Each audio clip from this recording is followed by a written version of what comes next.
Ok, boa noite, Maicon, boa noite, Diele, Helenara, bem-vindos à nossa aula de hoje. Hoje nós estamos no dia 23/7/2021, temperatura está ótima hoje, 13 graus, com previsão para muito frio para a semana que vem, diz que vai ser um frio inédito do século, né? Não sei se vocês já viram. Não? Tá. Então vamos... Eu já, professor. Já viu? Vamos dar uma recapituladazinha do que nós vimos ontem, né? Ontem eu vou chamar vocês aí para me dar uma ajuda, né? O que a gente viu ontem? Vamos lá. A gente falou sobre empresas, né? O que mais? Empresas e os sistemas digitais, os faturamentos, nós falamos de organograma, nós falamos de organização, nós falamos de gestão. O que mais que a gente falou? Esqueceram de ontem para hoje? Não, professor, que foi tanta coisa. Ela Foi falou tanta... metade das coisas que eu lembrava. Hã?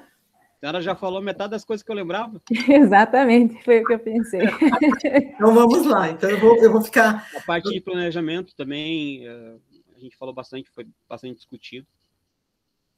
A parte de própria gestão de processos, alguma coisa foi comentado, né, da importância do trabalho em conjunto, né, e de se ter um planejamento, mas que esse planejamento tem um corpo, podemos dizer assim.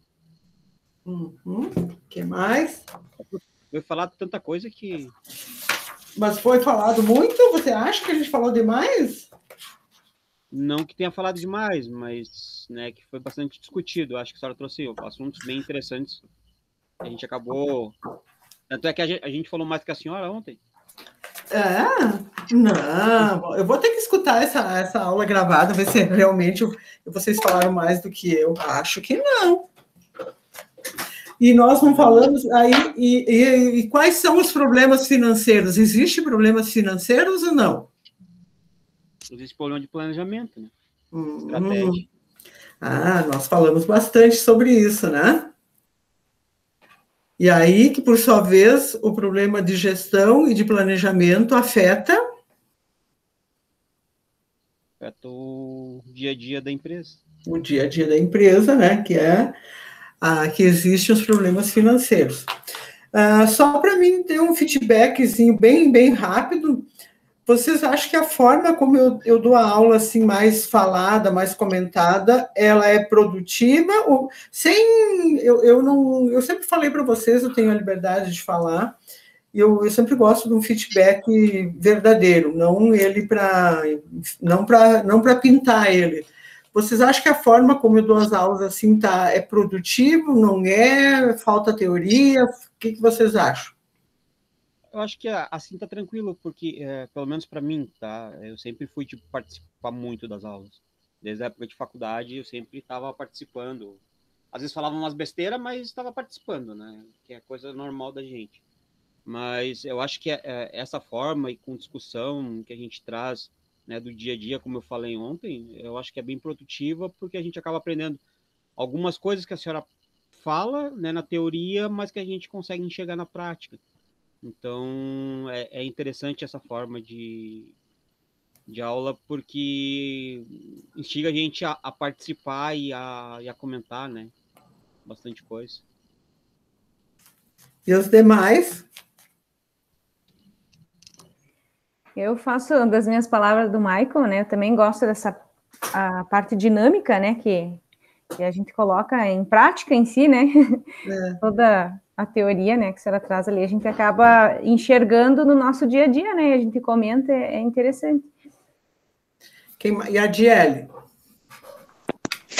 Olha, professor, eu não sou muito de comentar nas aulas, mas eu acho uma prática bem dinâmica, né, trazer a teoria para a nossa realidade, né. E você sente insônia quando eu estou dando aula assim ou não?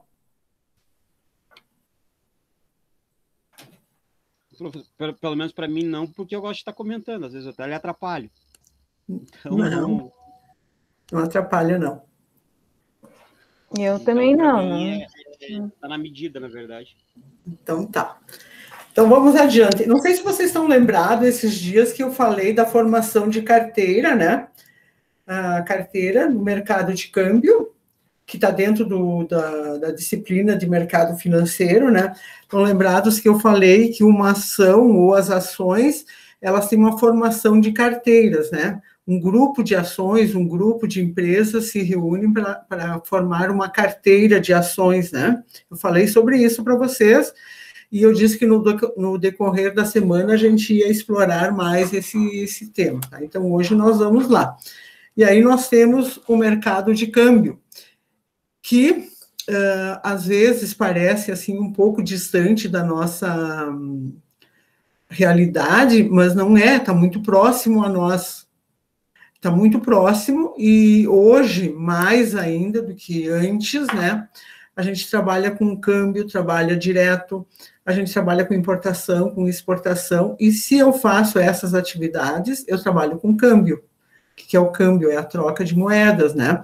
Se o mercado americano fatura em dólares, o importador japonês venderá em ienes, né? Para comprar dólares americanos no mercado de câmbio e vice-versa.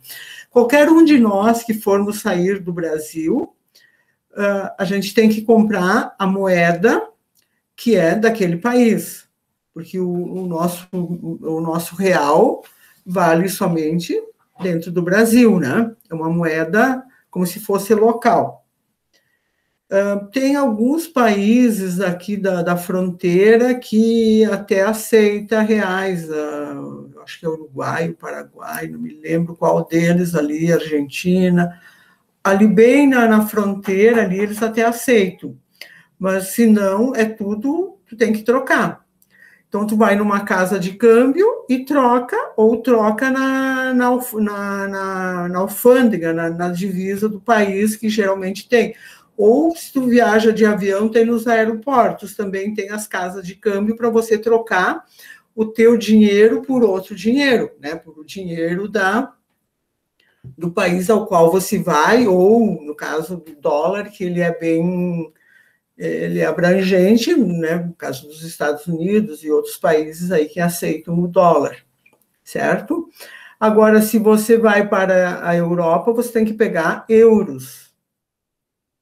Eles aceitam o dólar, com algumas restrições, em alguns lugares, mas você tem que pegar o euro. Então, você paga a cotação daquele dia. Aí, não é, eu vou lá e compro quanto eu quero. Não, você tem um limite para viajar, né, para cada país e tal. Você tem um limite que você pode viajar sem declarar aquele valor. Agora eu não me lembro quanto tá, mas a última vez que eu viajei era equivalente a 10 mil reais. É óbvio que ninguém vai sair com tanto dinheiro no bolso, né?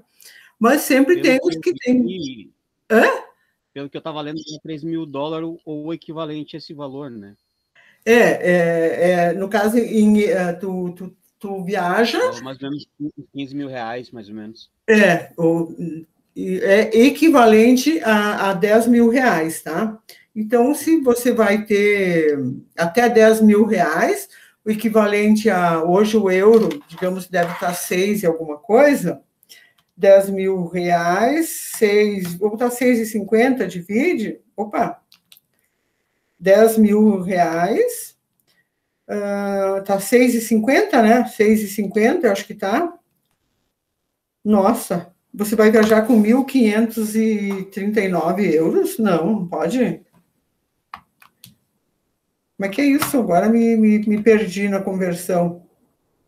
Mas se tá 6, tá certo.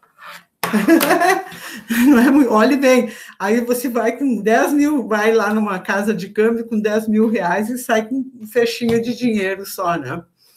Então, este valor, que eu me lembro das últimas vezes que eu viajei, era o valor que era permitido levar.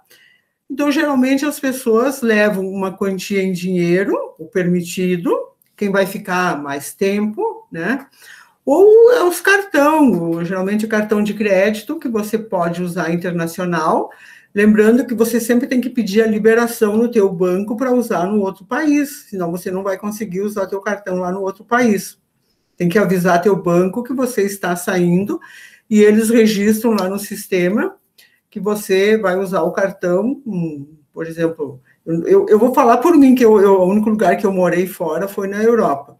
Então, todas as vezes que eu fui para lá, eu tinha que ir no meu banco e dizer, ó, eu saio dia tal do Brasil e volto dia tal. Eu sempre deixava uns 2, 3 dias a mais, por alguma eventualidade que você não conseguisse viajar, ou alguma coisa de voltar, porque senão ele tranca e tu não consegue mais usar. Então tem que fazer isso. Então por isso que as pessoas andam com um pouco de dinheiro na mão, porque se acontecer isso, você tem, porque senão você está lá no outro país, tu não tem dinheiro, não tem cartão, é sem lenço e sem documentos, literalmente, né?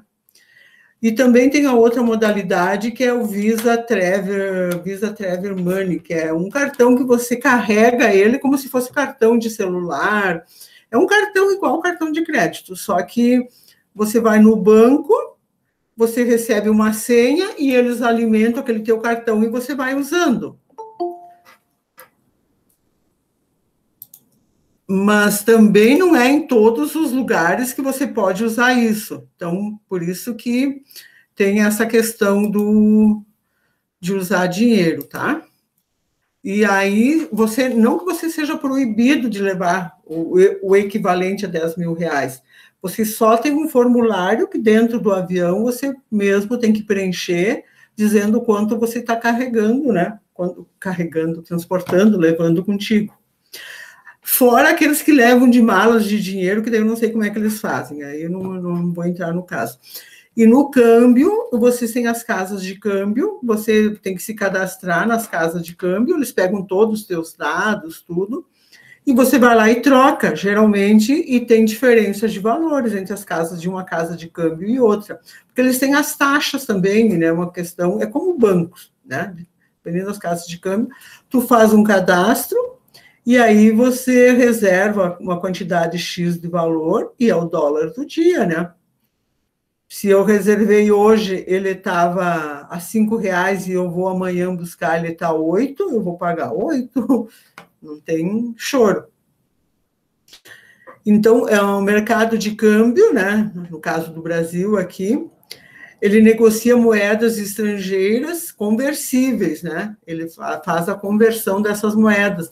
Então, tem o câmbio comercial, tem o interbancário, tem o paralelo e tem o turismo.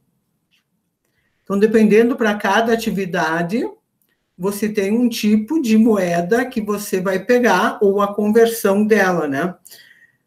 Você já tinha ouvido falar que tem todos esses tipos de câmbio, de negócios, de moeda?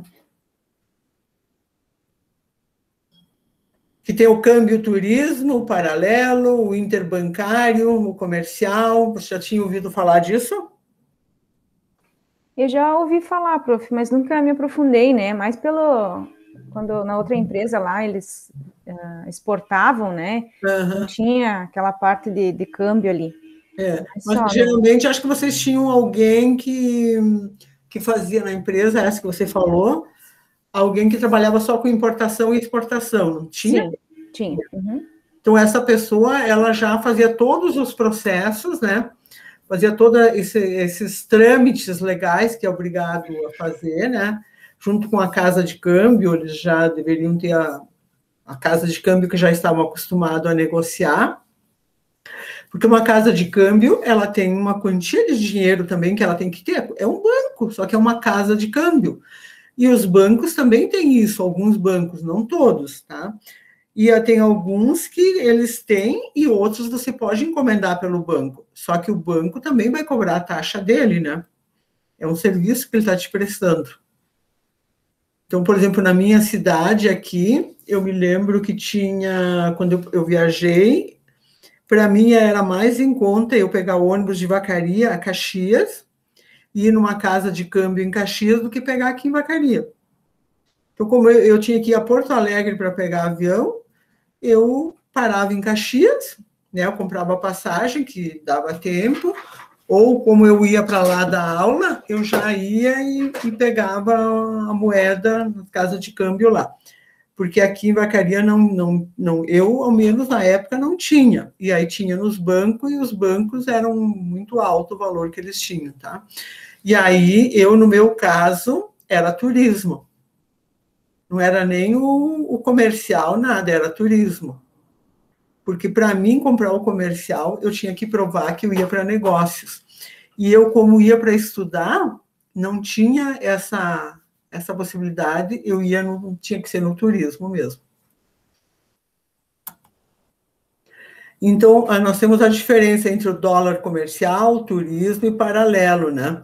E assim é uma dúvida muito grande, né? Que todos nós temos, e aí não, né? E a gente sempre acha assim, bom, eu estou sendo enganado, eu não, como que eu não sabia disso? Como que, né? Todo mundo fala uma coisa, outra, como que eu não estou sabendo, né? Então isso não é uma coisa assim que a gente tem obrigação de saber, porque a gente não trabalha com isso toda hora, com exceção daquelas empresas, daquelas pessoas que viajam todo instante, todo mês, toda hora, eles estão familiarizados.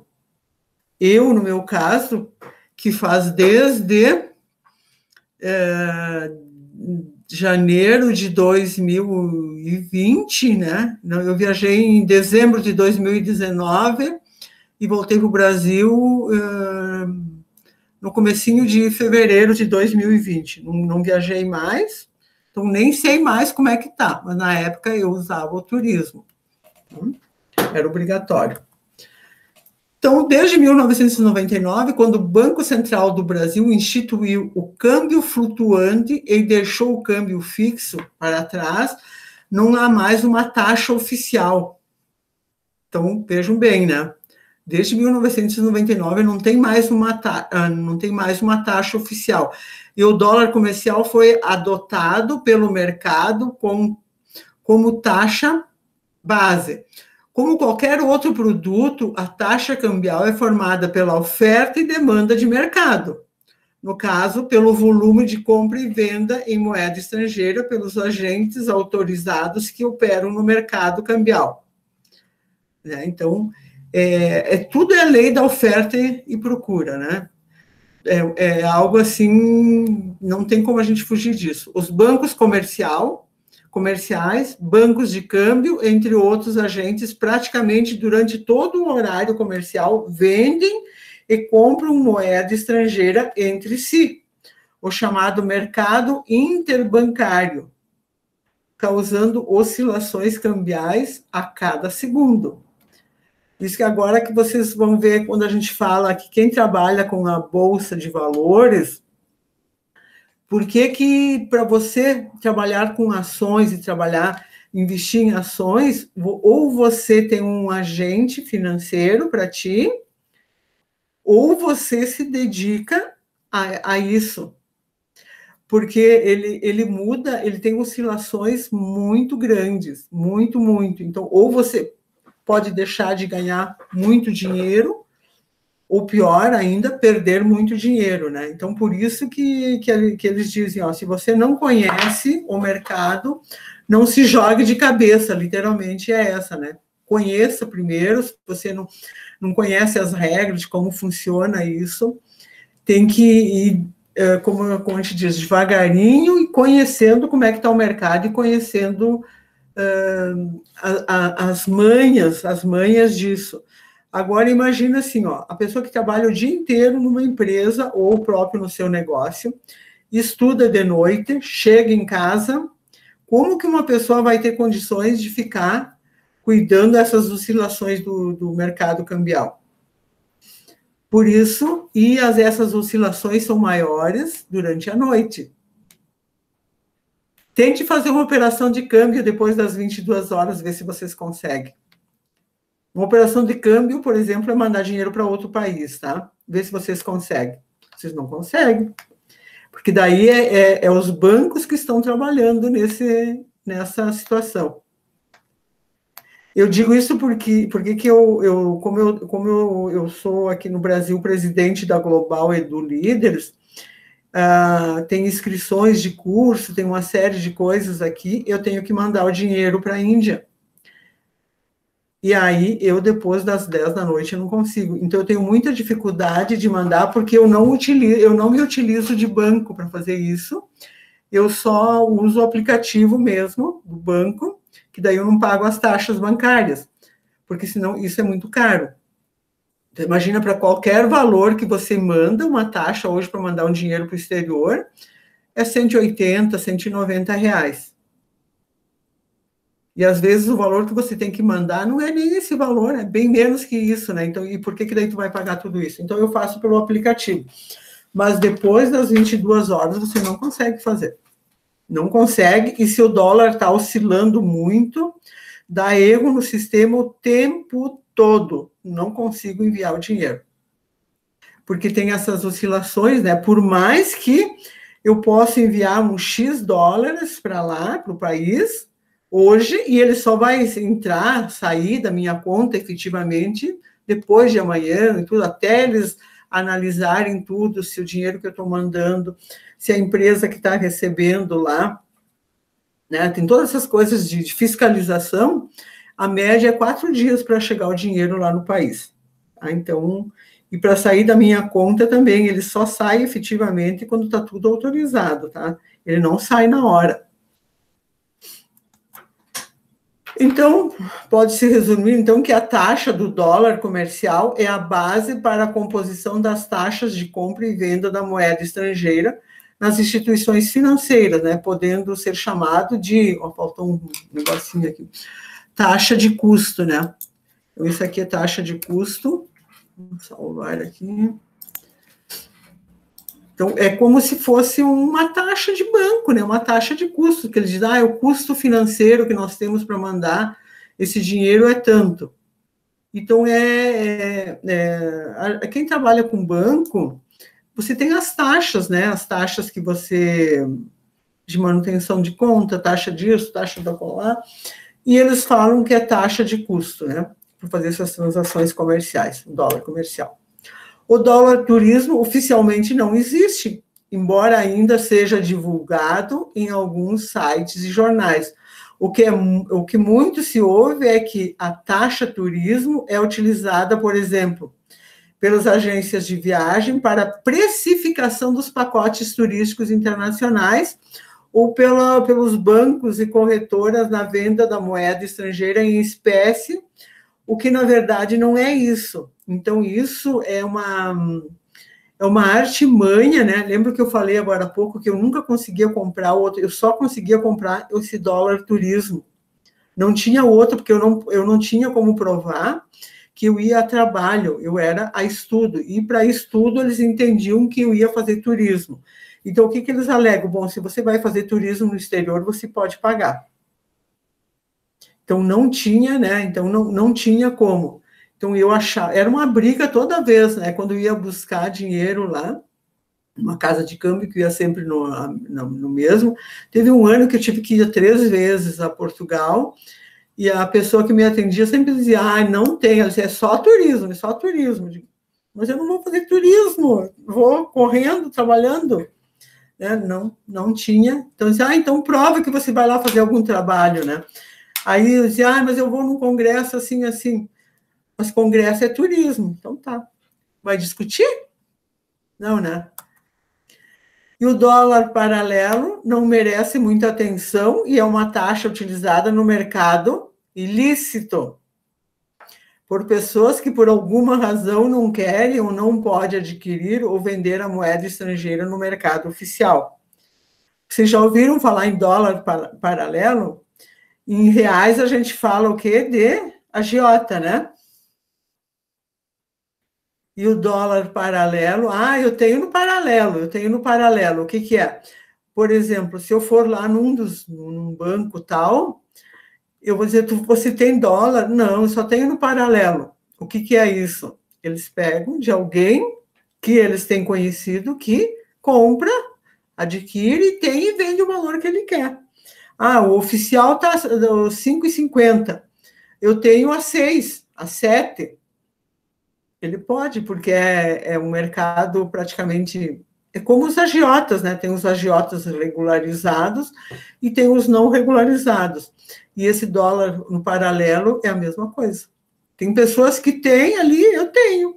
Ou como tem alguém que tem dinheiro sobrando, né, que não está usando, um amigo pede o dinheiro emprestado, eu estou precisando de tanto, eu tenho, quanto que me paga? Quanto que você quer? Olha, a poupança está dando 0,3, 0,4, eu te pago 1%, te pago 2%. É ilícito, mas está aí. E a mesma coisa do dólar paralelo. Que mais? Vamos lá, vocês não vão falar nada agora, eu vou chamar vocês para falar aí. Quem tem alguma noção ou conhece alguém que trabalha com o dólar paralelo?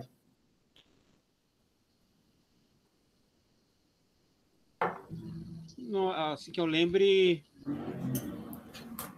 ninguém, porque uma das coisas que eu percebo, assim, que o pessoal utiliza muito, até quando eu estava pensando em fazer uma viagem, na verdade, é o uso do cartão de crédito internacional, né? Eu acho que facilita bastante, tu não tem a necessidade de estar tendo que, às vezes, ter que comprar o dólar para poder viajar.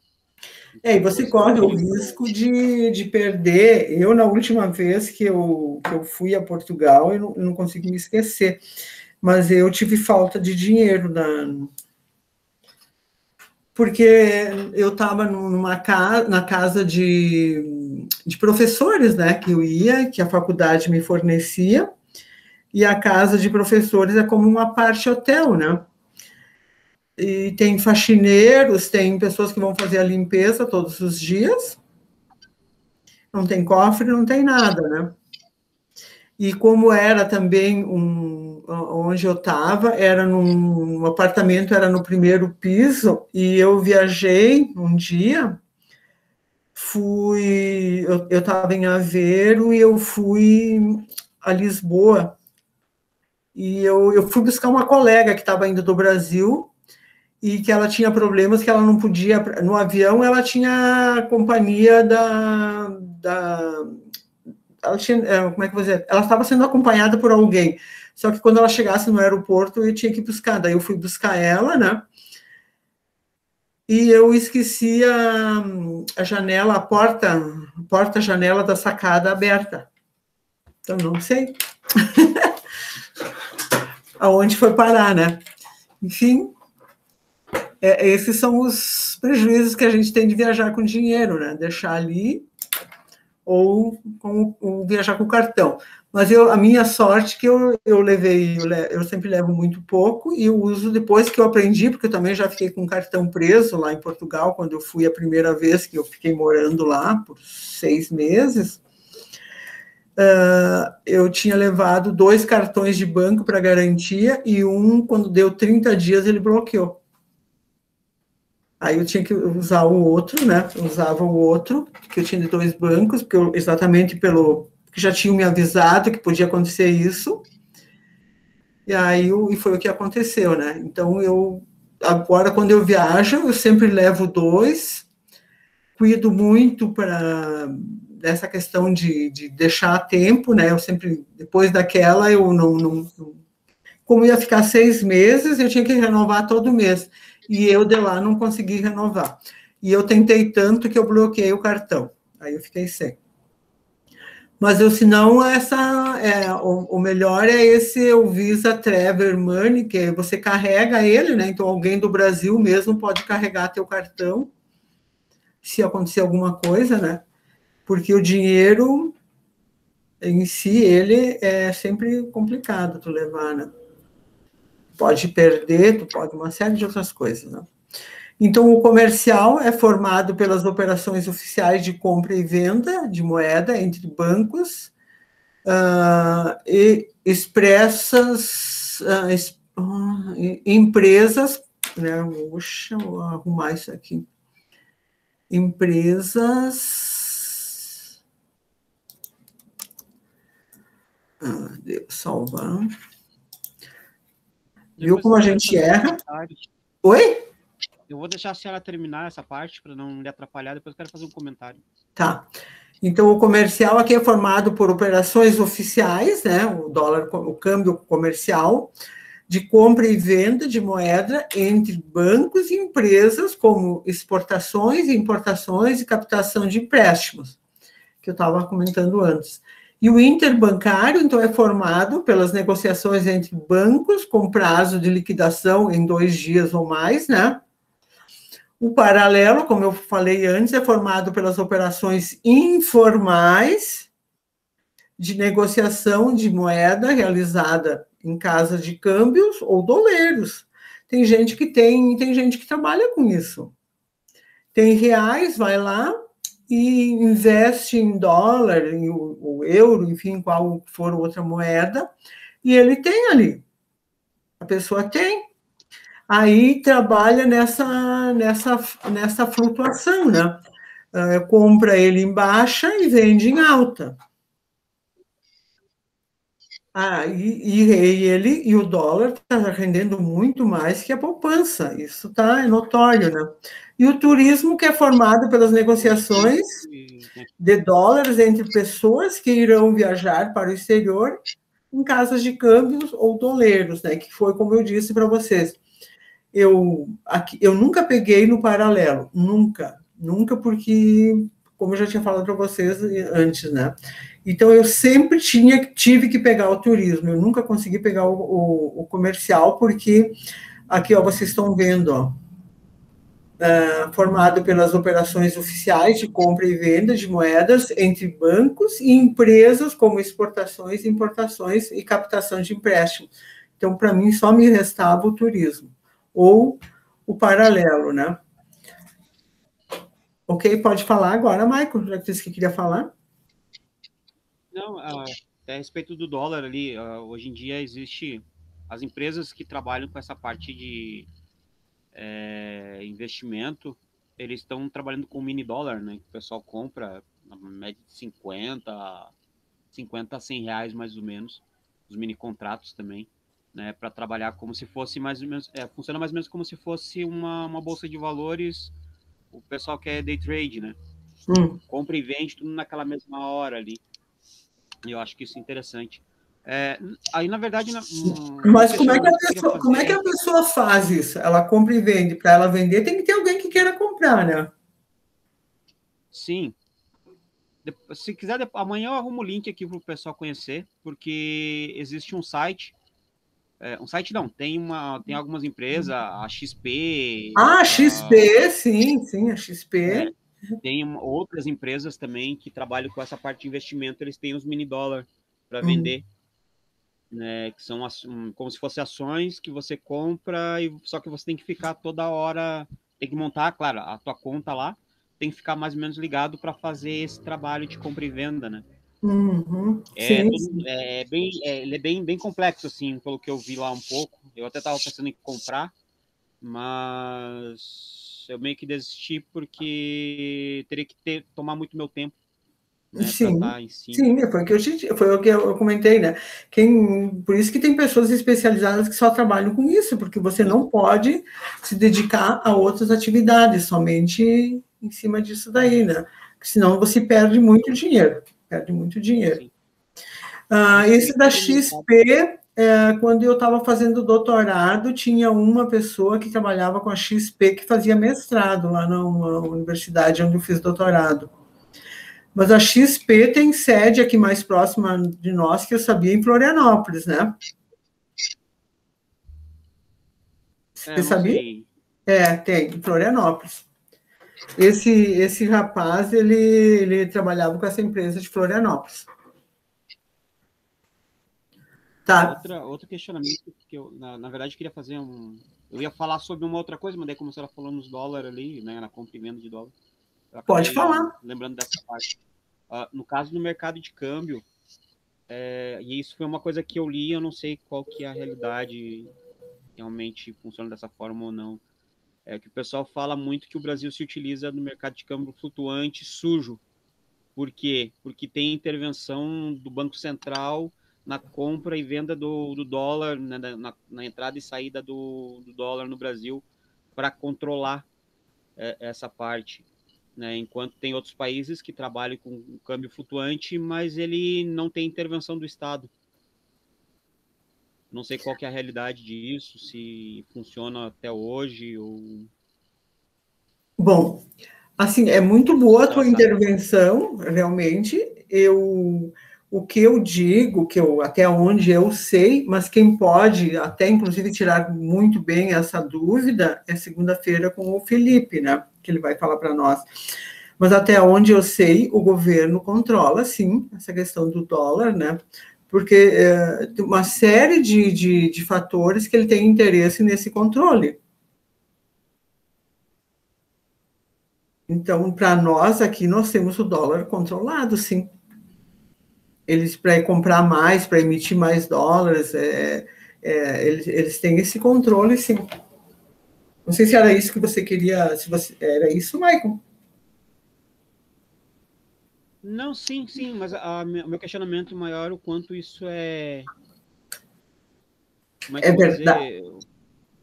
Não só que seja verdade, mas porque essa parte de intervenção do Estado, já mais ou menos eu tinha uma leve certeza. Mas o quanto isso é benéfico, maléfico para a economia, né? Isso que eu quero... Esse que é meu questionamento, na verdade, que é uma coisa que faz a gente pensar, né? Por exemplo, agora, tá? O barril de petróleo é em dólar, né?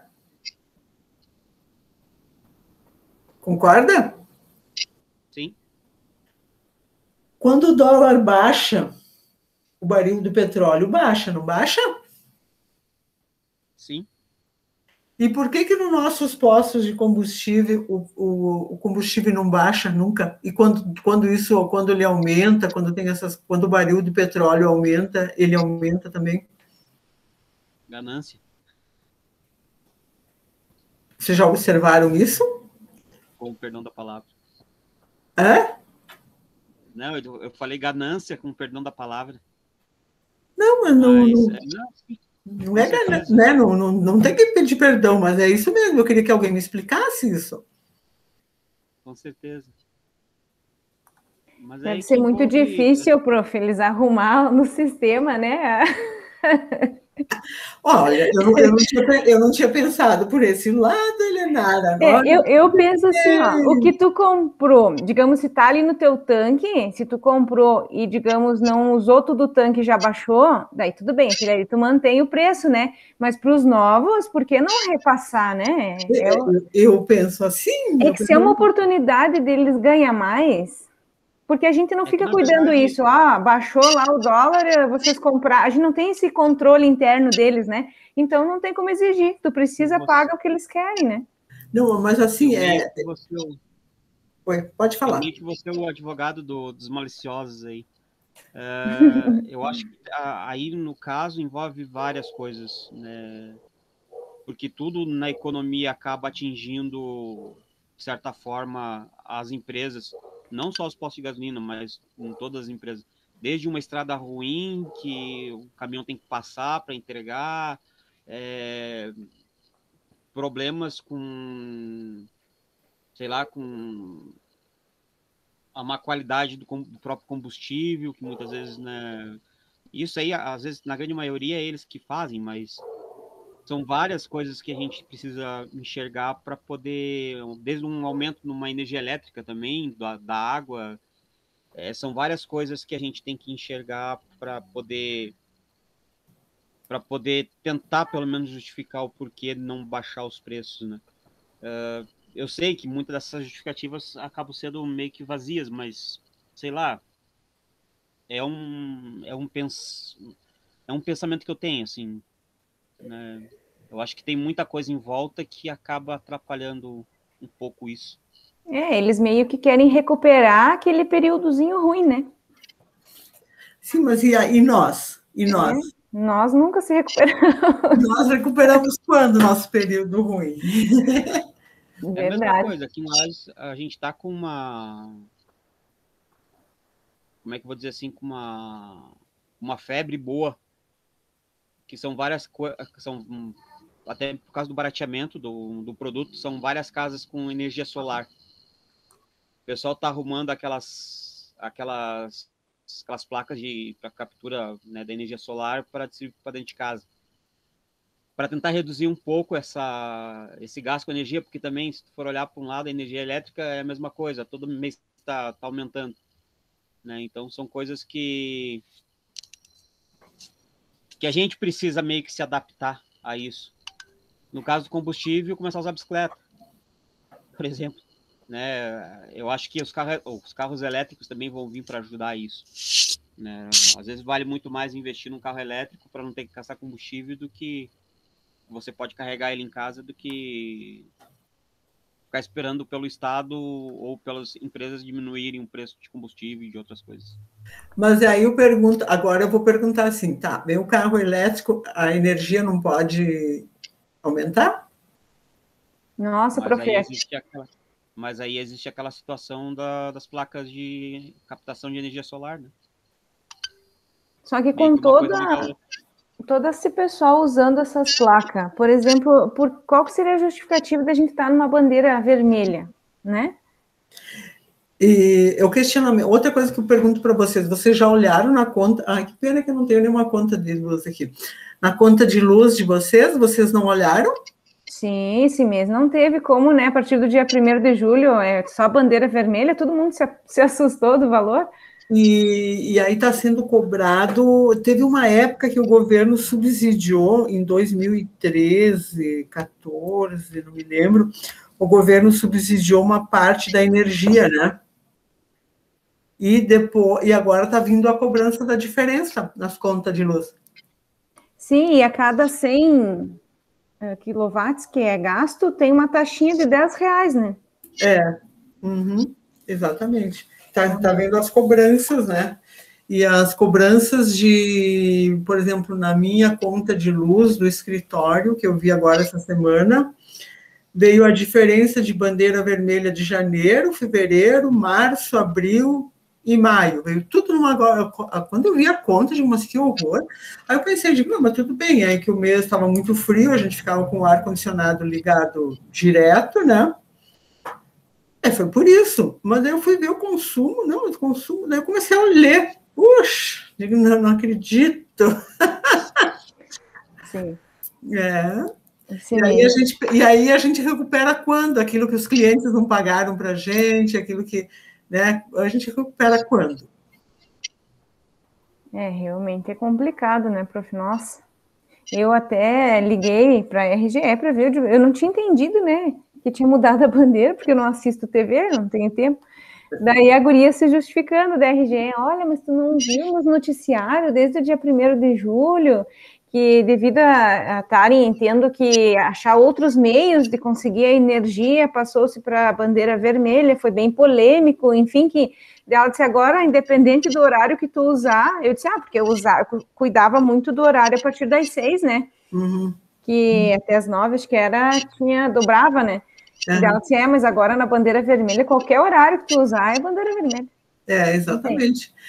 Aí, então, tu veja para mim, por exemplo, no escritório, é até às 18. Então, não pegava esse horário crítico, né? E aí, nossa, veio assim veio umas 4 vezes mais do valor que eu sempre pagava. Mas na época, tanto assim, eu tenho 2 épocas do ano que eu pago bem mais, que é a época quando é muito quente e quando é muito frio. E daí fica o ar ligado o dia inteiro, né? Então dá mais. Mas meu Deus, mas este valor? Aí eu fui direto olhar os quilowatts, né? O quilowatts tinha aumentado muito pouco, não, assim, muito pouco.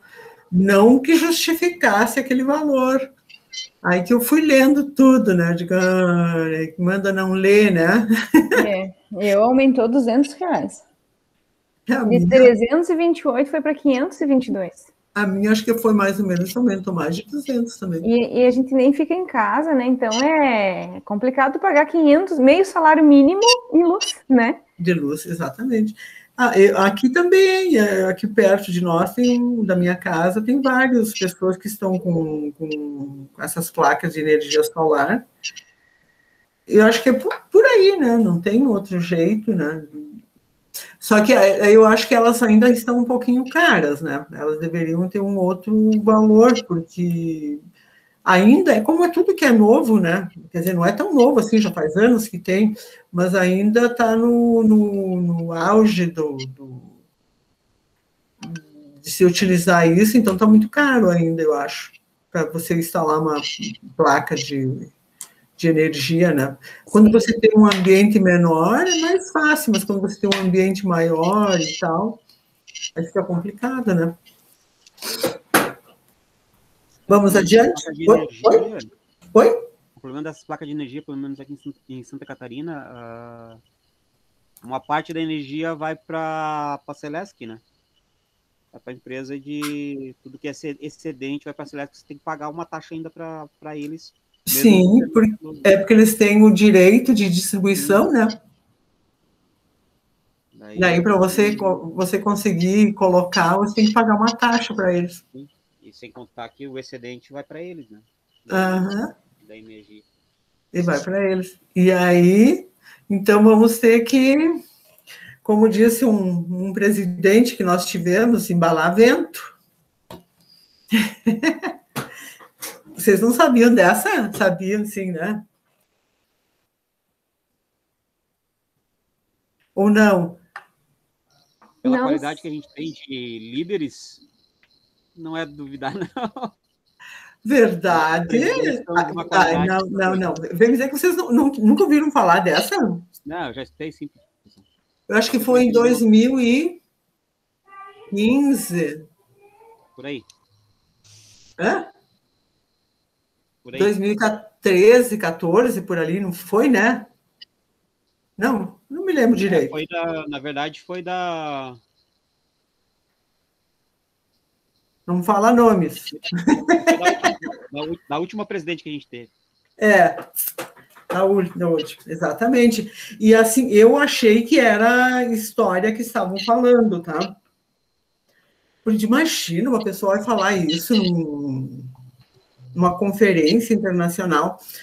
E daí eu estava numa conferência aqui em Caxias, e o palestrante que estava ali, e a equipe dele, eles estavam nessa mesma conferência, que eles iam apresentar um negócio da Petrobras ali, algumas coisas que eles estavam fazendo, né, que era uma inovação muito grande que tinha, eles iam apresentar, e eles seriam os primeiros palestrantes que iam falar, eles que não sabiam aonde enfiar a cara de vergonha.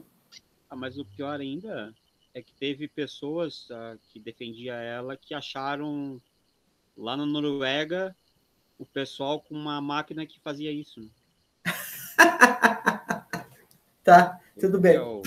Porém. Tudo bem. Então, por isso que eu digo, então, do jeito que está, ela não estava tão errada, né? Vamos ter que arrumar uma forma de...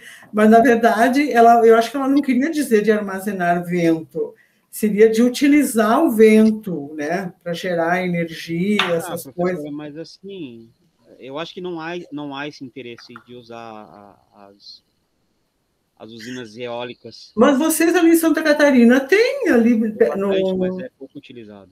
Será? Não é que seja pouco utilizado, mas eu acho que ela é usada de forma inadequada. Agora, como é que é o nome? Ali perto do Rio do Rastro, como é que é? Tem ali na Serra do Rio do Rastro, tem um... Bom Jardim da Serra, não é? É bem na divisa ali. Quase nos canyons ali, para cá um pouquinho, tem essas torres, né, de energia. Eu acho que ele é muito pouco utilizado. Eu acho que deveria ser utilizado mais ainda. Porque vento, querendo ou não, é uma coisa que não vai acabar. Porque você ficar dependendo de hidrelétricas, volta e meia dá os apagão velho da vida, né? Você precisa economizar. As usinas que se utilizam de serragem e coisa para poder gerar energia, né, é completamente nocivo à natureza e à saúde. Então, é uma coisa que está fácil para fazer, mas não tem esse interesse, porque eu acho que tem muito interesse, podemos dizer assim, por trás, que não deixa. Isso. Muitos interesses paralelos. Sim. Então, eu não acredito muito nessa situação. Estou muito feliz com esse pessoal que está se utilizando, né, dessa nova tecnologia, que não é tão nova assim, mas que hoje está muito mais fácil para comprar, né, das placas solares. Mas eu acho que se utilizassem essa, né, eólica, eu acho que a gente não teria tanto problema. Com certeza. Falta de energia. Pode continuar, que eu só vou desligar o aquecedor aqui para mim.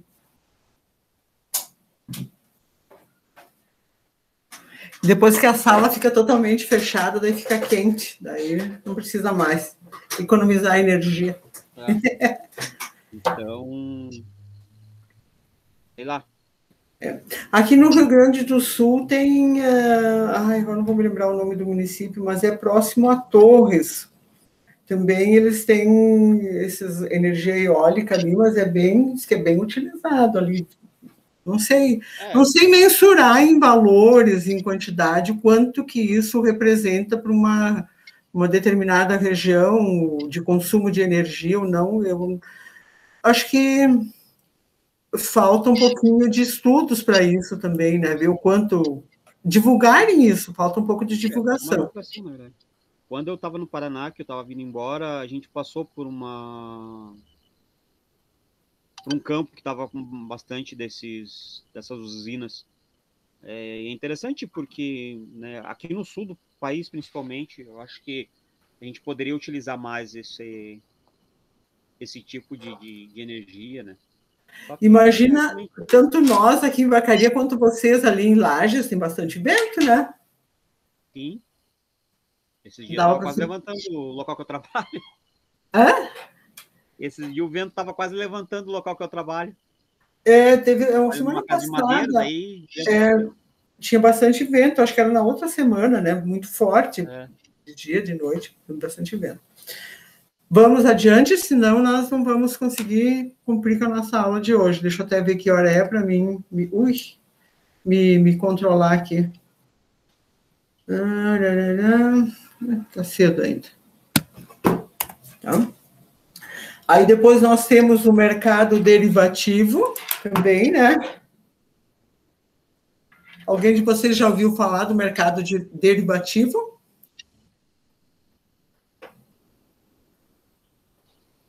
Já, mas não vou lhe saber explicar o que faz tempo. Então, vamos lá. O mercado derivativo é o resultado do mercado à vista, isto é, de todos os produtos negociados nesse mercado, assim como a formação dos preços e derivados de mercado. Normalmente são produtos de riscos e de alavancagem financeira. Utilização de recursos de terceiros para aumentar o lucro sobre o capital próprio. Então, o que é esses recursos de terceiros? É investimentos, alguém que acredita no teu negócio e coloca dinheiro aí na tua empresa, alguém que tenha muito dinheiro, não tenha medo de investir, não tenha medo de ousar, né? Que é tipo aquela reportagem que eu passei para vocês ontem, aquela do IPO, né? Dos lançamentos, daquela academia. Quem de vocês leu? Eu nem fico surpresa se me disserem que não leram. Então, isso, alguém acreditou num negócio cegamente. Então, isso é o mercado derivativo. Uma característica do mercado derivativo é a negociação de commodities. Então, alguém acredita numa commodity, né? Numa coisa que não existe. Ou, por exemplo, é muito comum na venda de soja, de milho, desses produtos agrícolas, né? Isso são commodities. Este é um problema forte do nosso país. Nós somos um país que trabalhamos com commodities. Nós vendemos o produto para os outros agregarem valor. E aí a gente vende, como é que eu vou te dizer? Você vende uma expectativa de algo.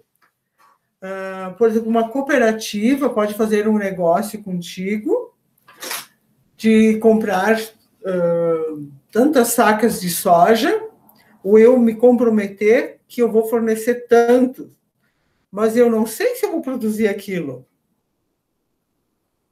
Ou também alguém que compra essas commodities, o que é apostam nesse negócio e compram o direito de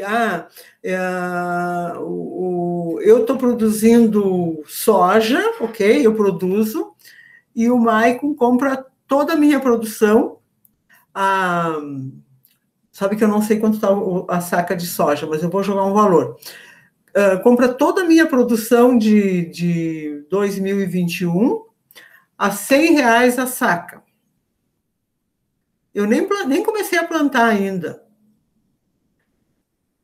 Aí ok, ele me adianta o dinheiro, eu estou usando, né? Estou usando o dinheiro, mas pode ser que quando eu for colher, essa saca de soja esteja R$150.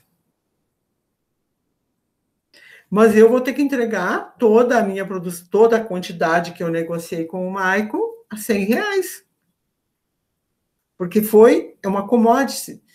E aí ele apostou, porque ele é conhecedor de mercado, ele conhece a bolsa de mercado, ele conhece ele interage com esse mercado e ele, como é que você vai ter uma perspicácia de economia, de mundo, de negócios. Eu vou viver disso. Tem muita gente que vive disso. O boi, isso acontece com boi, com algodão. Então, isso aqui, vocês olham, isso aqui é nossos ativos agropecuários. Dentro do nosso Brasil, nós trabalhamos com boi, com bezerro, com algodão, com soja, com açúcar, com álcool, com milho e café. São nossas principais produções. Então, quando vocês ouvirem dizer que o problema do Brasil, que é um país extrativista, e o problema deles é que nós vendemos commodities. Então, por exemplo, quem compra quase que tudo nosso aqui, em grãos, a China. E eles chegam e dizem, tanto, e aí você se compromete, você assina, você é um documento que você está fazendo, né? E aí, depois a gente compra o quê? A gente importa azeite, a gente importa óleo de soja, a gente importa carne de soja, importa tudo que for derivados de soja, de milho e tudo que for essas coisas, a gente importa, então a gente vende sem valor agregado e compra com valor agregado. E aí a gente culpa os países porque eles se aproveitam de nós. Não, eles não estão aproveitando. Quem não está sabendo aproveitar somos nós. Porque nós somos comodistas, nós somos com a cultura extrativista que, desde sempre, a minha missão, a minha obrigação era plantar e vender. E eu não estou agregando valor nenhum. Nenhum. Eu vou só fazer um comentário com vocês. Não é esnobismo, não é nada, é só para comentar o que realmente aconteceu. O ano passado, em setembro, eu fiz uma palestra para o Nepal. Eles ficaram apavorados, porque o agronegócio na economia, alguma coisa assim que não me lembro o título que eu dei, mas enfim, o que eu tinha que falar? Como é que era o nosso agronegócio no Brasil e quais eram as oportunidades de mercado que o agronegócio proporcionava? Mais ou menos era nesse sentido, tá? Porque eles lá têm muito, mas muito pouca terra, e tem uma população grande, são muito carentes, né? E eles não têm lugar para plantar. Para vocês terem uma ideia, eles plantam arroz nos peraus. Imagine ali agora nós estávamos falando não é do Quênia, ali o Rio do Rastro. aqueles pedaus, aquelas coisas lá, eles plantam arroz, plantam tudo naquilo, porque eles não têm. Então, eles queriam ver o que eles poderiam fazer, e eles são um país agrícola também, né, um país pobre, e eles não têm indústria, não têm nada, e eles trabalham com isso, e daí o que eles queriam ver? O que eu levava de oportunidade para eles inovarem, eles investirem lá. Quando eu falei que nós éramos um país de commodities, o pessoal ficou apavorado. Mas por quê? Mas por que né? Por que não gera emprego, não gera... né? Quantas coisas dá para fazer com isso? O pessoal ficou assustado, principalmente com açúcar, né? Eles usam muito açúcar mascavo, né? E aí nós produzimos o açúcar branco e mandamos. Eles ficaram apavorados. Então, é cultural nosso. E nós não vamos mudar essa característica, é uma característica do país, de ser de commodities. E aí nós vamos ser... Isso, para mudar, vai mais 500 anos, se for o caso. E como nós temos grandes extensões de terras, é muito mais cômodo você plantar do que você ter que industrializar. Por exemplo, a indústria, o faturamento, a lucratividade de uma indústria, ela é muito pequena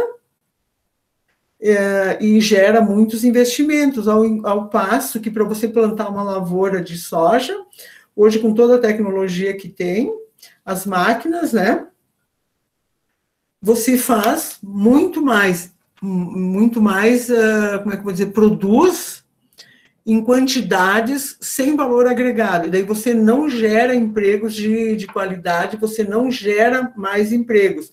E aí tem estudos também que diz que a cada R$1 que é feito do setor agrícola, ele te gera 0,4, não sei o que lá, de empregos. E a cada R$1 que a indústria produz, ela gera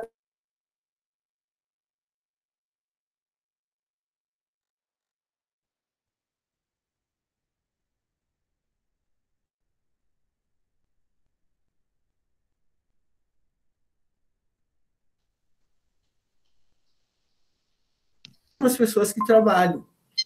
Então, essa que era a diferença. Só um pouquinho, que acho que tem gente entrando aqui. Deixa eu ver.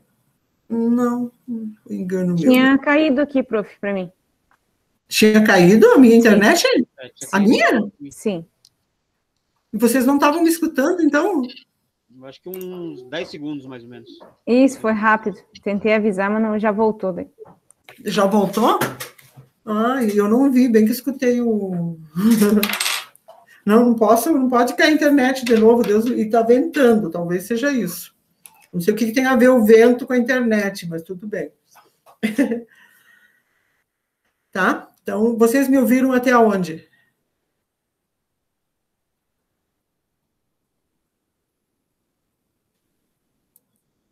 Maico e Lenara?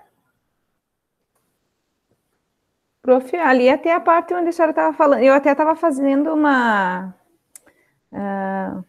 vendo lá na empresa, porque eu até não tinha entendido que é esse nome, né, mercado derivativo, mas a gente trabalha com isso, por exemplo, da troca, né, que a senhora está falando, da troca que tu vende por um preço, daí independente, tu tem que arcar com aquele contrato até o fim, né? A gente usa muito isso, os contratos de compra e venda aqui para nós, né? É? Vocês fazem isso também? Sim, a soja, o milho, principalmente com as cooperativas, interno mesmo, né? Nem chega a ser para fora.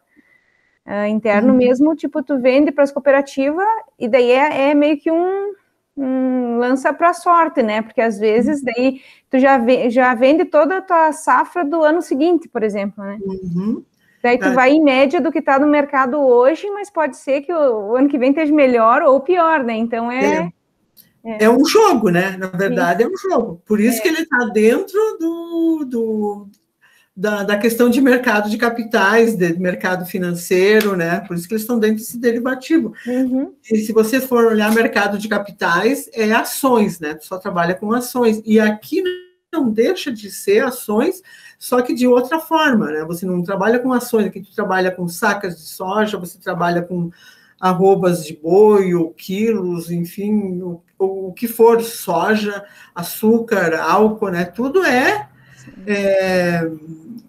palpável, né? Tudo é palpável. Né? Ao passo que as ações, elas tu não consegue pegar uma ação na mão, né? Mas ela vale tanto. E aqui a gente trabalha com o mercado derivativo, que é o produto propriamente dito, né? Eu estou, no caso, a Helenara falou, por exemplo, você tem um contrato que vai vender, como é que você... É uma promessa, mais ou menos, uma promessa, um compromisso que você tem que entregar, custe o que custar. Exatamente. Por exemplo, hoje, vamos dizer que a soja está lá R$100, vamos supor. Uhum. Daí tu vende todo, tu imagina que o ano que vem vai estar 105. Daí tu vende toda a tua safra, já garante que tu vai vender. Já assina contrato, tu de repente chega lá, por algum motivo caiu para 90. Tu perde. Muitas vezes, dependendo do tipo da multa que está em contrato, vale a pena tu quebrar o contrato, pagar a multa e vender pelo preço do mercado. Exatamente. Eu trabalhava numa empresa que ela trabalhava muito com isso, com a cooperativa, e eu me lembro um dia que ela disse, não, eu vou quebrar o contrato, e saiu de lá esbravejando, e vou quebrar o contrato, e não vou. Mas eu me lembro que na época ela tinha vendido a R$35. E naquele dia que ela disse que ia quebrar o contrato, ela estava a 45, 55, não sei, uma coisa, mas era assim muito, e que foi esse cálculo que ela fez, a pessoa fez, né? E vale a pena eu quebrar o meu contrato? Eu disse, não, eu vou quebrar meu contrato. Porque a perspectiva era de continuar aumentando, né? Um exemplo assim que eu me lembro que era 15, 20 reais a mais a saca, mas tu imagina quantidades, né? Se a gente for pensar o que é? Mas tu imagina quantidades e quantidades. São grandes os contratos. Ok, aqui de mercados derivativos? Sim. Uhum. Então, nós temos ainda, né, os principais produtos do mercado derivativo, são os contratos futuros, que era o que a gente estava falando, né, ali antes dos produtos. Tu faz um contrato de compra e venda, mais ou menos, como se fosse, né, um contrato futuro, sobre, né, o produto, tu estima que vai estar aquele valor, e você vende aquilo que você não tem, e você... recebe uma parte adiantada ou não, ou alguém diz assim, não, a minha produção já está toda vendida. Né?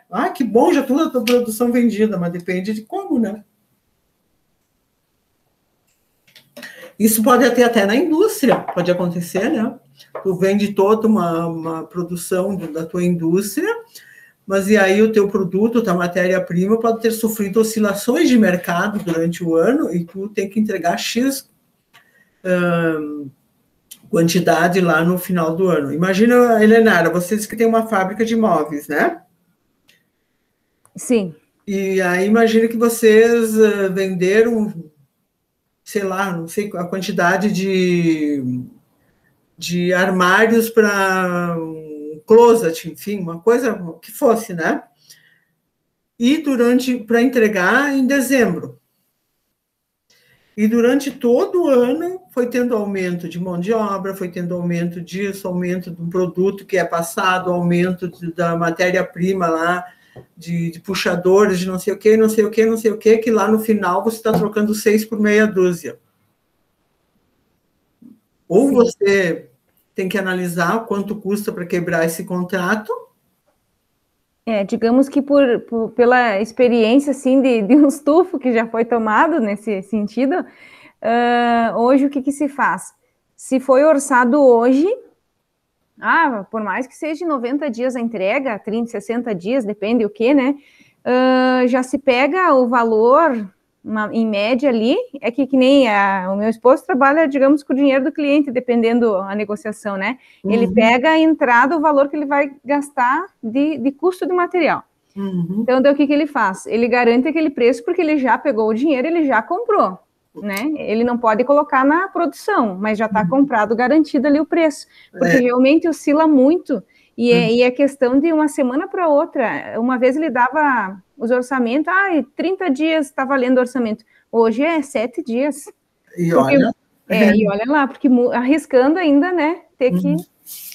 Porque depois a gente fala assim, tem orçamento, tem 30 dias, né? Mas nesses 30 dias, dependendo da situação, continua igual.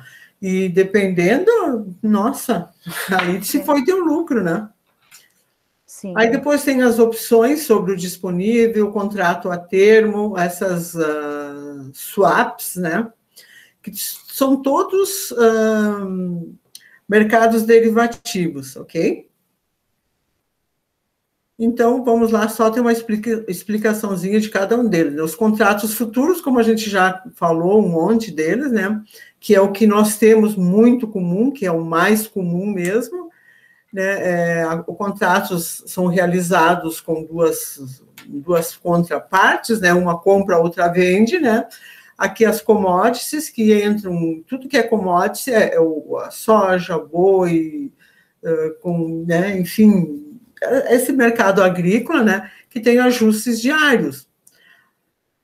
Ninguém vai vender com o preço do dia. Pode ter. Se a gente conseguir fazer esses contratos com garantia a tua compra, às vezes tem gente até que faz o preço do dia, dependendo que se o produto for muito, muito concorrido, alguma coisa, para garantir que tal pessoa, ou tal empresa, ou tal produtor entregue, ele vai no contrato que é o preço do dia. Aí, ok, nossa, isso é uma maravilha, né? Isso é uma coisa que todo mundo queria, mas normalmente não acontece isso, né?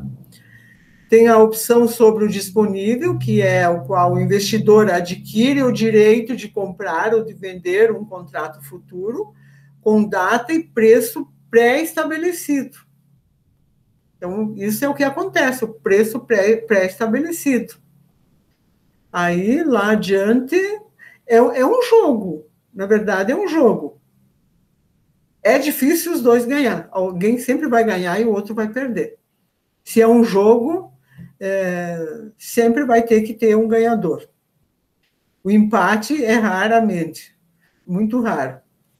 Às vezes o jogo pode acabar em empate, às vezes não é permitido, daí vai para os pênaltis, né? Até um ganhar. O contrato a termo, então, de compra e venda de commodities futuros com preços e prazos definidos, mas apresentam ajustes diários. Então, essa que é uma diferença. Os contratos futuros, tu realiza por um preço certo.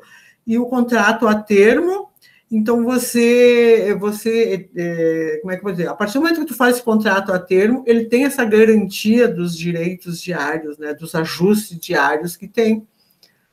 E esses swaps é a troca entre dois investidores com objetivos de evitar riscos. A maioria dos investidores utiliza para se proteger da desvalorização da moeda, né? Então, esse contrato a termos e esse swap, eles são muito parecidos. Enfim, ele tem uma cláusula deles que nenhuma das partes vai perder ou tem uma variação de 10 para mais ou 10 para menos, alguma coisa assim. A única diferença, né? E o a termo é que o ajuste é diário. Então, esse outro aqui seria um meio termo, né? Esse outro aqui arcou, se foi. Esse aqui tem um ajuste diário. E esse aqui, ele fica com uma margenzinha de, né, tanto para mais quanto para menos. É uma estatística. 2042, tá? Algumas questões em relação a essa parte aqui?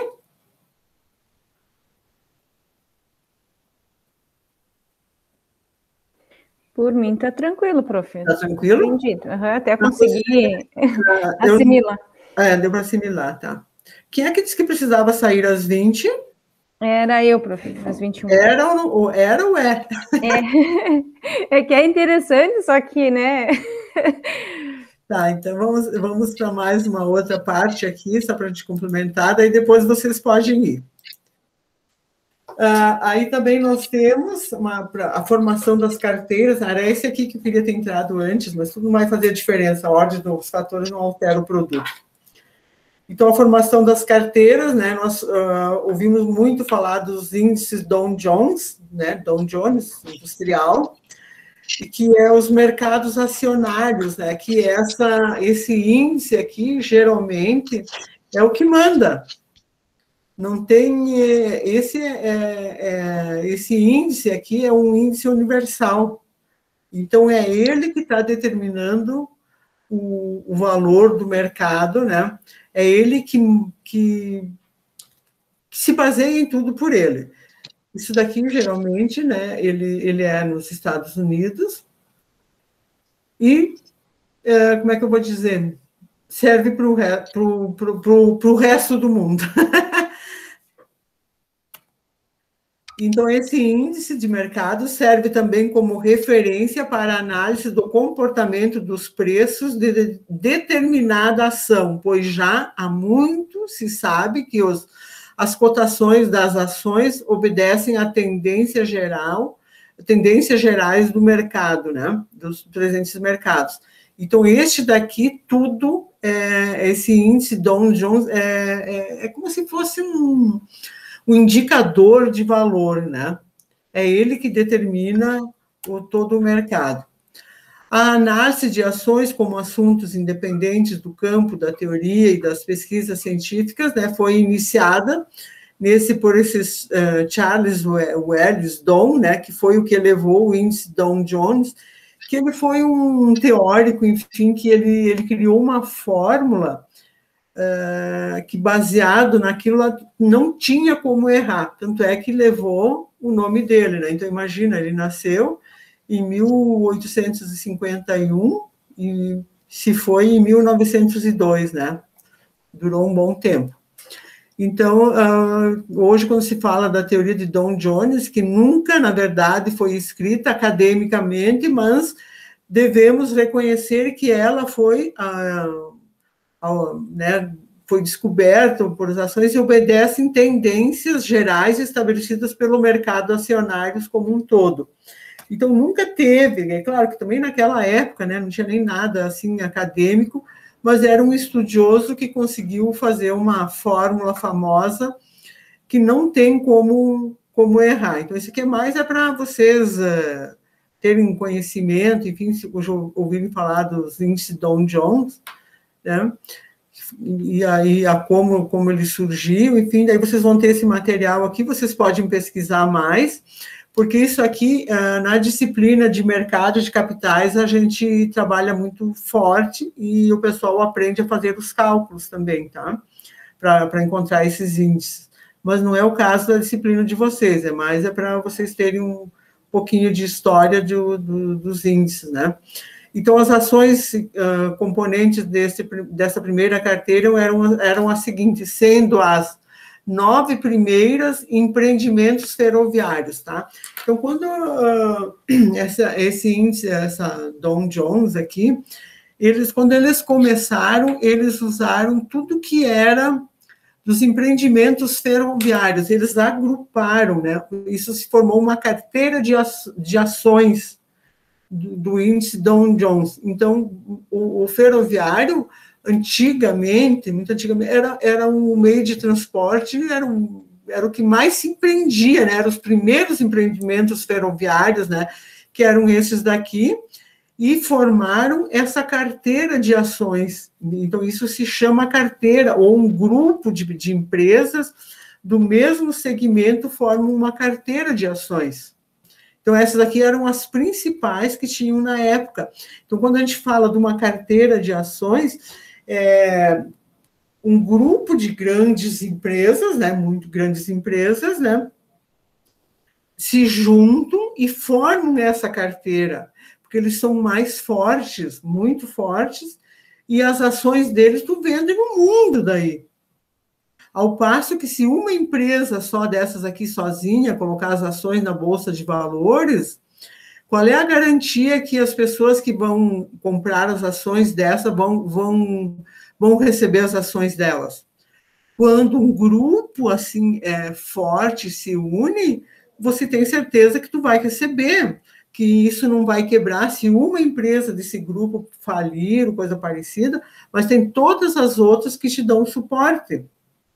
Então, essa aqui é uma diferença. Isso aqui é um grupo, é uma carteira de ações, né, que formou com as 10 principais da época, que eram os empreendimentos ferroviários. Hoje tem muitas empresas rodoviárias que têm essas carteiras de ações na Bolsa de Valores. Tem indústrias, um tipo de indústrias, e aí elas são todas no mesmo segmento, elas pegam o mesmo segmento e formam uma carteira de ações, né?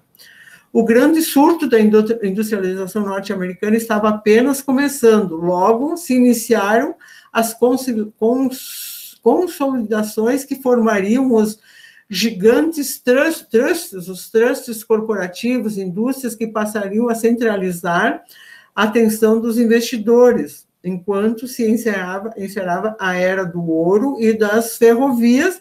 Aí veio o Wall Street, né? Lembram em 11 de setembro que o Wall Street pegou fogo?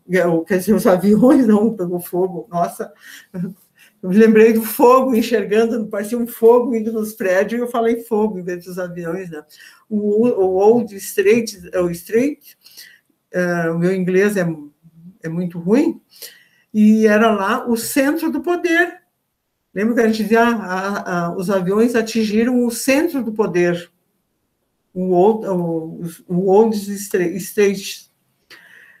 Aqui, hoje, né, constituiu o principal, maior e mais popular índice de ações de todo o mundo. O novo índice era composto pelas 12 ações de empresas industriais que eram negociadas naquela época, né?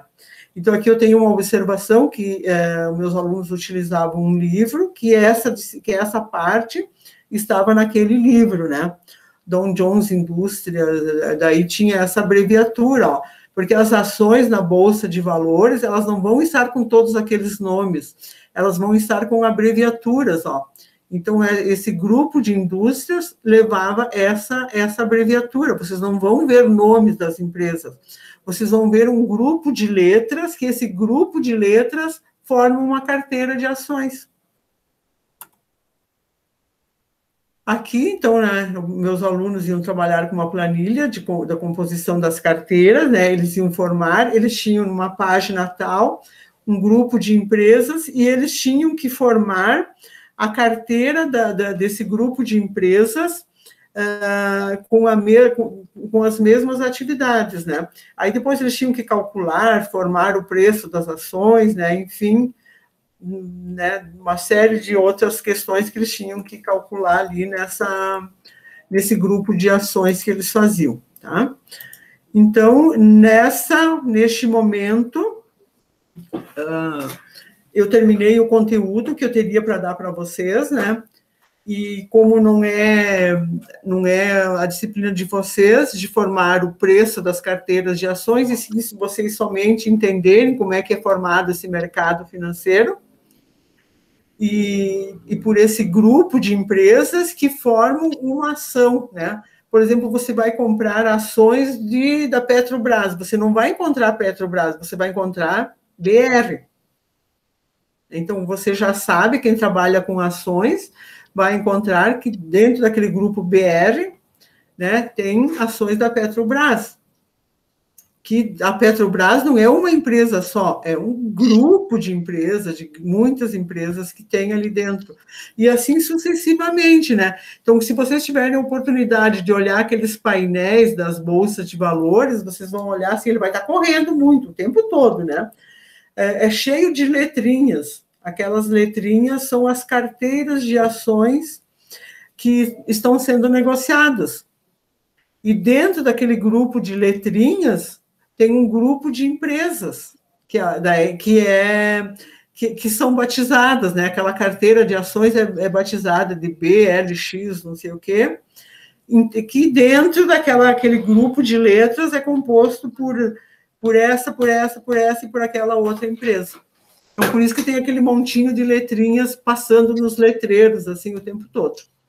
Professora, só gostaria de justificar explicar a falta que eu prometi que ia arrumar o site lá para o pessoal participar, né, o simulador lá, só que ele foi desativado, por isso sim. Por isso que eu não encontrei. Eu procurei até no último dia lá, não acabei não encontrando. Não, eu também procurei, ele está indisponível. Eu lembro que quando a gente fez, ele dava prêmios, era viagens, era cheio das coisas de prêmios assim para dar para o pessoal que fosse bem, né? Investir, né? Seria assim, eles dão na Bolsa de Valores também, na época que nós fomos lá, eles davam para 30 dias um site, um link para a gente acessar durante 30 dias para brincar, né? Brincar com as ações lá tinha, você podia brincar, como é que eles diziam? É uma forma de incentivar a você investir em ações, né? Mas aí, talvez, por algum motivo, eles tiraram do ar esses outros que estavam ali, porque muitas pessoas com aquele site, com aquelas coisas, aprendiam a investir em ações, aprendem a investir em ações, e eles não usam mais desses corretores, desses financeiros, né? Eles vão fazendo seus próprios negócios, bem ou mal, eles vão fazendo. E aí deixa de existir a figura desse corretor esse corretor de ações, corretor financeiro, né?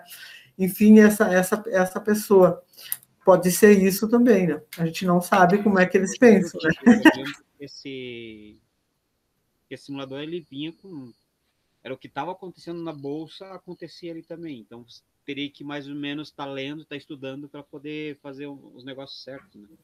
Então isso tem lógica, E com 10 lotes de ações, se eu não me engano. 10 lotes de ações, Então, quando vocês ouvirem falar de lote de ações, é isso.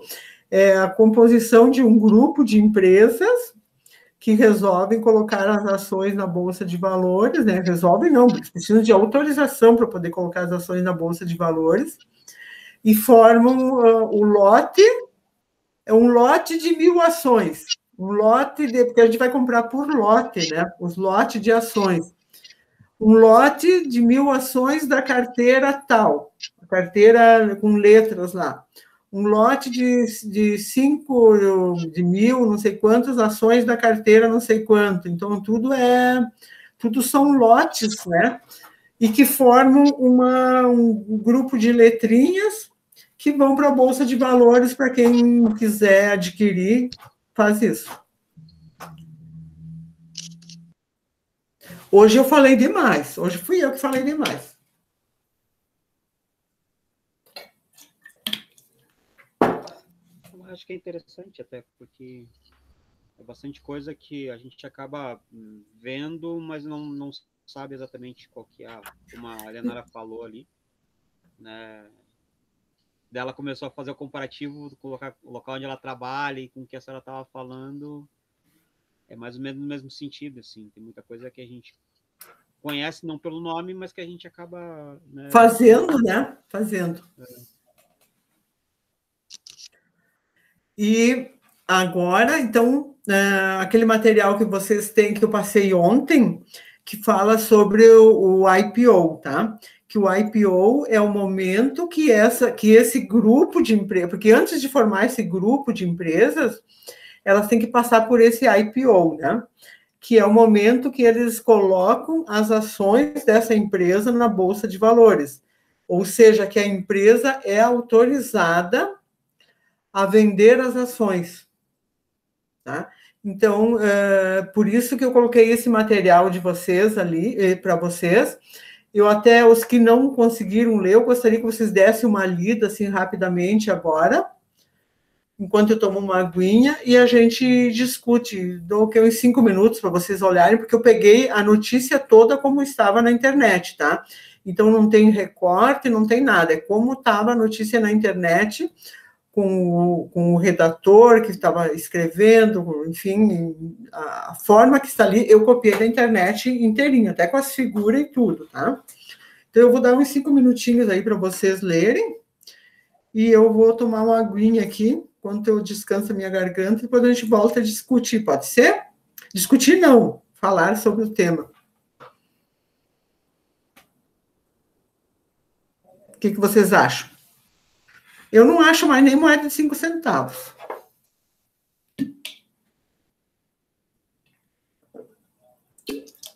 Eu passei no grupo de vocês ontem de tarde esse arquivo, tá? Sim, professor, estou abrindo de novo ele aqui. Eu não me lembro como é que é o nome, que eu dei o nome para ele agora. Onde é que está o grupo de vocês aqui? Pós-digestão. Mesmo com as portas, né? Mesmo com as portas fechadas, é uma história de uma academia ali do ano passado. É bem interessante.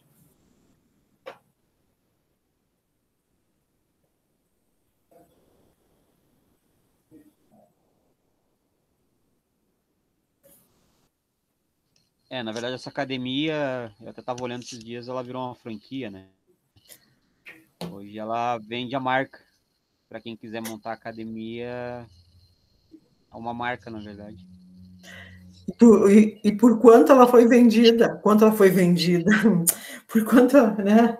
Quanto que ela está avaliada hoje? Não sei, professor, eu não cheguei a procurar para ver. Mas está ali bem em cima. O valor dela. Deixa eu abrir aqui.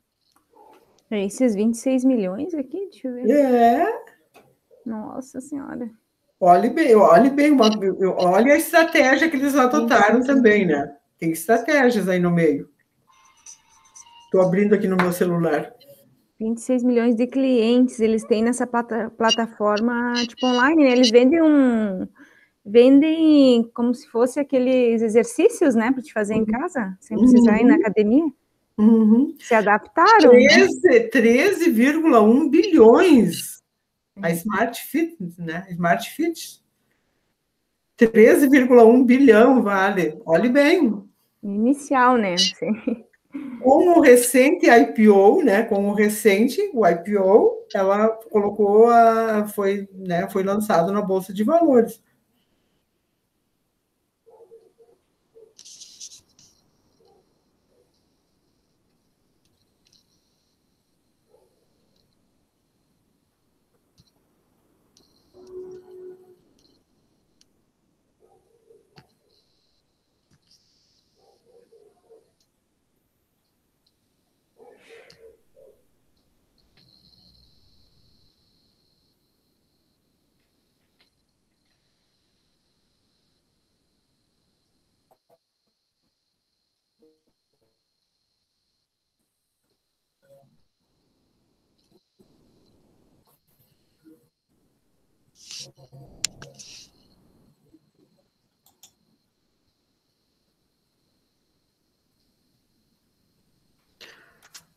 Eu estou com a internet ruim nos últimos minutos, não sei por quê.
Vocês estavam ouvindo a minha voz travando ou não?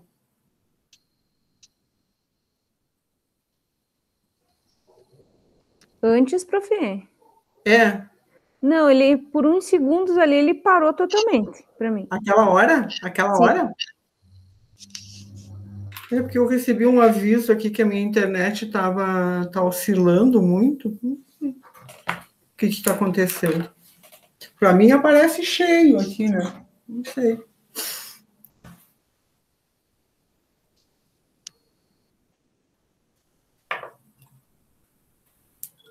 Quando terminarem de ler ali, pode me...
Terminaram?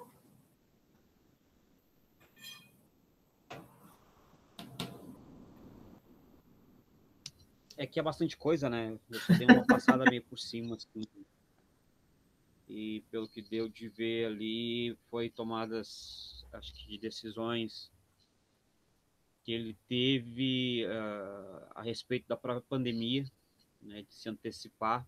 Enquanto o Brasil inteiro estava pensando o que fazer, ele já sabia o que fazer, né, para poder sair ileso, tudo isso. Então, acredito que seja aquela velha história que a gente estava falando aquele dia, né? Muitas vezes o empresário ele acaba se fechando no mundinho dele e não olha ao redor. Ele fez ao contrário, né? Ele não se fechou no mundinho dele, ficou olhando ao redor para ver quais eram as possibilidades e sabendo que, né, na situação da pandemia ele tinha que se preparar para poder receber os seus clientes da melhor forma possível e não perder tanto, né, como as demais, como até a concorrente dele ali perdeu e teve que fechar as portas, enfim. Então, Até como tomou decisões, mesmo com dúvidas e nunca com certezas, e ajudou a ele a seguir no caminho certo. Que nem ele até colocou ali, né? Que ele usou novas ferramentas, porque se tu usar sempre as mesmas que tu tem, o resultado não vai ser muito diferente, né? Tu tem que ir atrás de outras ferramentas, até que o próprio, que existem no mercado, só que o pessoal não está dando tanta importância. Então, ele usou as ferramentas, fazendo essa análise competitiva do mercado, né? Colocou os objetivos e jogou no mercado, não pensou muito na perfeição, que nem ele coloca ali, a gente vai adaptando, mesmo com os possíveis erros que possa dar, né? Mas pensou rápido, porque é algo que daqui a pouco vários iriam ter a ideia, né? Então, ele foi mais esperto. Sim, exatamente. Não pensou muito. Uhum. Como é que eu vou dizer? A situação estava aquilo, ninguém pode mais sair de casa, né? E é uma coisa muito óbvia. Você está com o trabalho home office, você não tem vontade de sair depois, né? Se você já está na rua, tu já vai, né? Já sai com a tua roupa, né? A pessoa que tem o hábito sai de manhã, já leva sua mochila, leva suas coisas, antes do trabalho já passa para a academia, vai para casa, né? Ou depois, enfim, a ordem não altera, o fator não altera a ordem dos produtos, mas está em casa, né? Não pode sair, não está fechado. O que eu vou fazer? Ele foi, ó, né? Fala, Diele.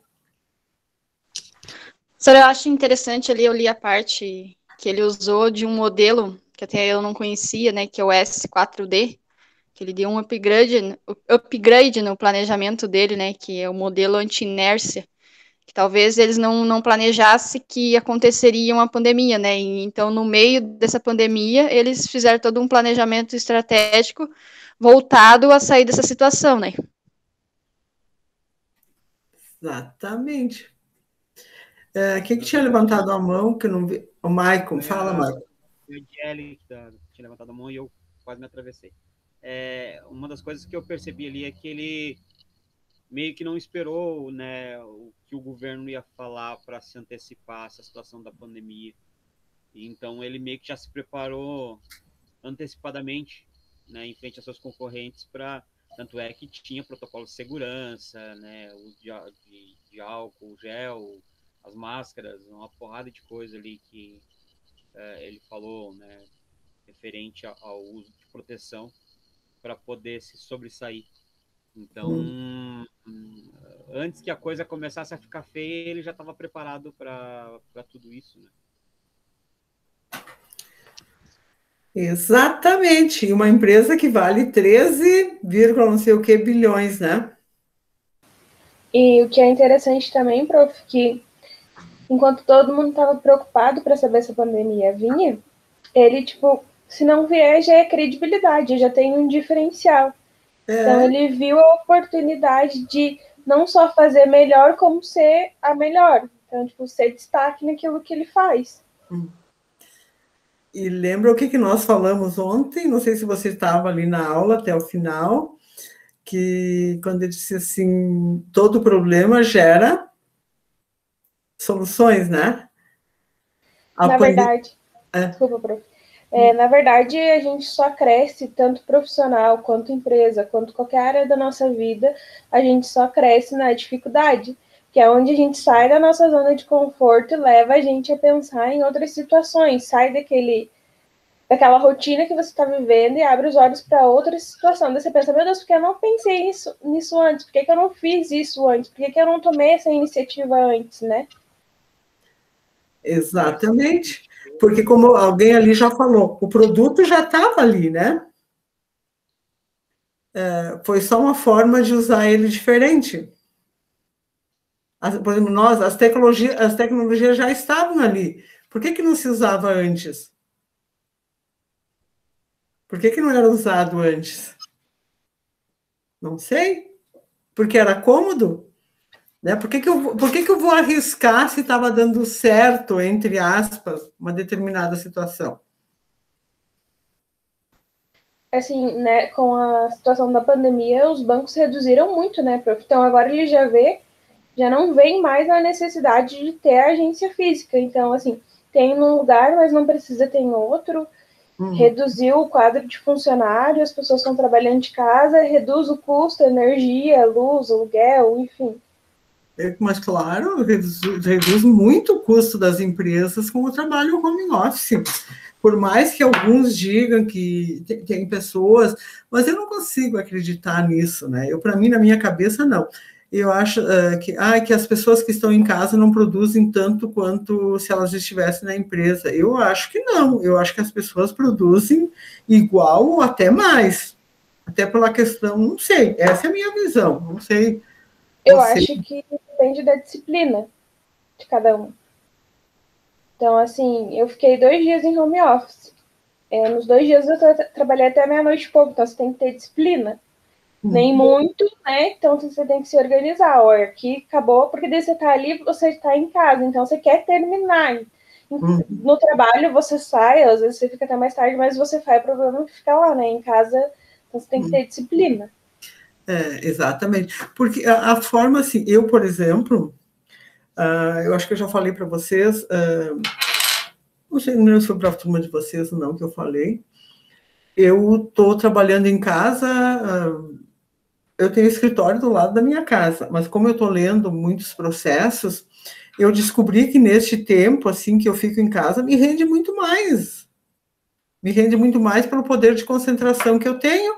Só que aí eu tenho que me educar que eu sigo as mesmas rotinas que se eu tivesse indo para o escritório. Eu estou dentro da minha casa, mas como se eu estivesse para o escritório. É aquela coisa, eu almoço, tomo meu cafezinho e acabou, estou indo para o escritório. Pode acontecer o que for, né? Eu estou trabalhando. Então... eu concordo com essa parte. Realmente, a gente tem que colocar uma agendinha e meio que cumprir ela, né? Eu também fiquei alguns dias em casa, e é aquela coisa, deu 6 horas, tu continua. Tu quer terminar? Tu vai. Era umas 7h30, meu esposo chegou, e ele disse que horas que tu vai chegar em casa. Daí que tu vai chegar do trabalho, né? Daí que tu se liga, opa, é verdade, vou me organizar. Então, é a disciplina, não adianta. Tem que ter disciplina, não adianta. Tem que se comportar como se você estivesse fazendo. E algumas empresas acham que a gente trabalha menos, pelo contrário, a gente trabalha mais, né? Pelo contrário, todos os que eu conheço, as pessoas todas dizem que trabalham muito mais. Trabalham muito mais porque você está ali, estou aproveitando, né?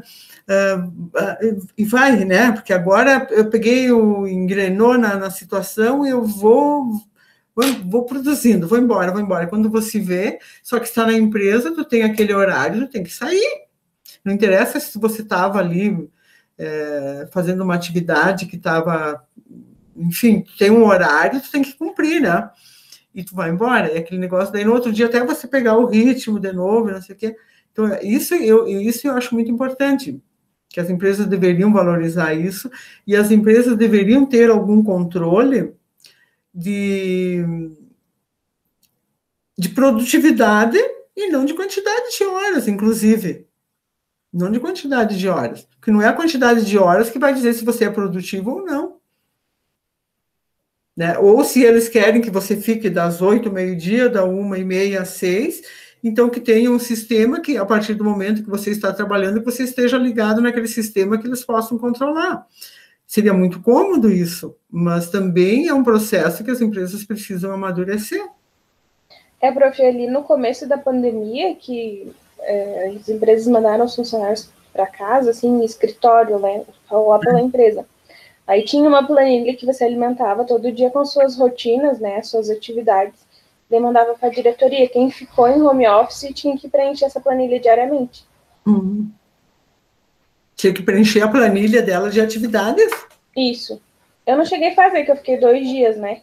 Uhum. Mas quem ficou tinha que apresentar o que fez durante o dia, né? Qual foi a sua produtividade. Uhum. Uhum. Assim, eu, por exemplo, na minha funcionária do escritório, ela não tem horário para trabalhar, ela tem atividades.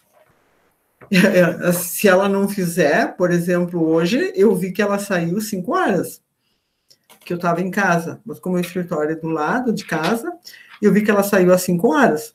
Ela tem as atividades dela. Se ela não fez durante a tarde, se não fez, azar, vai ter que ficar depois das 6 e vai fazer. Ela sabe que tem tal atividade para fazer que depende dela. Então, é assim que funciona. Aí, eu, às vezes, estou muito apurada, não sei o quê. O problema é teu, né? Em algum momento você falhou, e ela mesma diz, não, hoje eu preciso sair antes, mas amanhã eu tenho que ficar até mais tarde, daí ela me avisa, porque eu preciso fazer tal e tal coisas que eu não consegui fazer no dia tal. Então, tudo bem. Mas eu trabalho assim, eu gosto disso. Agora, não me deixe coisas atrasadas, aí é outra questão, né? É uma questão de confiança e de compromisso de cada um. Acho que tu tem atividades.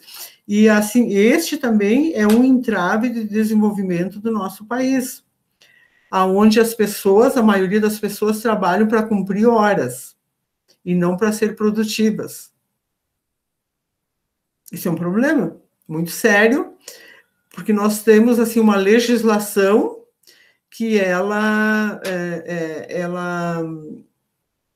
tabula, enfim, que tem que ser cumprida horários dentro de uma empresa. Mas quem diz que todo aquele horário que você fica lá dentro você está produtivo? Aonde que existe a garantia que você fazendo 8 horas e 48 minutos por dia, você é produtivo? Mais do que aquele que faça 7 horas. Não tem isso, né? Não tem como medir isso. As pessoas não medem, porque as pessoas estão acostumadas, a gente chama de pessoas que... É a cultura, né? Você tem tantas horas para fazer.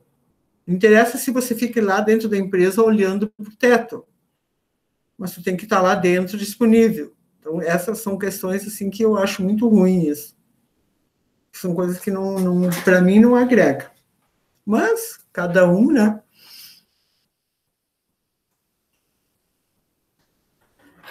Bom, amanhã nós temos aula às 9.